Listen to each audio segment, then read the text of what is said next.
Markaziy komitet tashkilot bo'limining ministri Chi Jiabin 26 avgust o'tkazilgan muxbirlarni kutib olish yig'inida Xitoy Kompartiyasining 18 navbatlik qurultayidan buyon 900 mingdan ortiq kompartiya a'zosining partiyadan chiqib ketganligini oshkorlagan.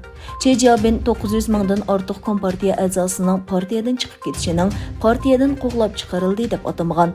Buningdan mazkur 900 mingdan partiya a'zosining partiyadan chekinib chiqqanlarni o'z ichiga oladiganligini faraz qilishga bo'ladi ekan. 26 avgust Afg'onistonning poytaxti Kabuldagi aerodrom atrofida 2 qatim bomba portlab, Afg'oniston fuqarolari va 13 Amerika askarini o'z ichiga olgan 90 dan ortiq odam qazo qildi. BBC'ning bu vaqtdagi xabarda bildirilishicha, hujumdan sal burun G'arb hukumatlari Daeshning yerlik tarmoqining Kabul aerodromiga hujum qiladiganligidan ogohlantirgan. Navbatda Daeshning Xorasondagi tarmoqi bu qatimliq voqeaning javobgarligini ustiga olgan. Cambridge Universitetining olimlari tashqi planet odamlarini izlashda muhim qadam tashildi. Quyosh sistemasining sirtida izlash elib borgan astronomlar ular Haysin deb atagan yangi bir planetni payqadi. Yer sharidan 2,5 hassa cho'ng, 90% issiq okeanlar bilan qoplangan bu sayyoralarning atmosferasida mo'l hidrogen bor ekan.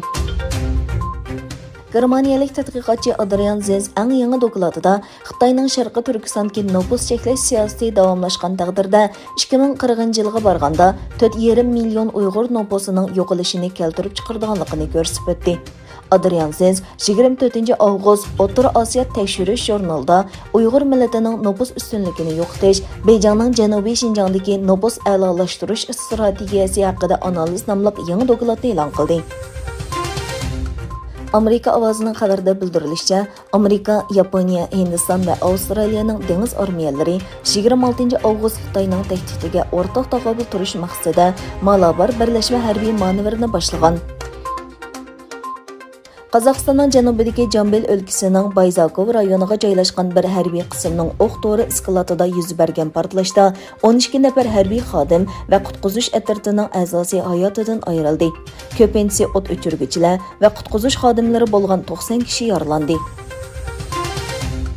Rossiya Sputnik agentligining xabar qilishicha, Rossiyaning Afg'onistonda turishliq bosh elchisi Zernov Talibanlarning O'rta Osiyo davlatlari bilan bo'lgan chegara tinchligini saqlab, kelgusida iqtisodiy va savdo hamkorligini taraqqiy qildirishni umid qiladiganligini bildirganligini o'tirib qo'ygan.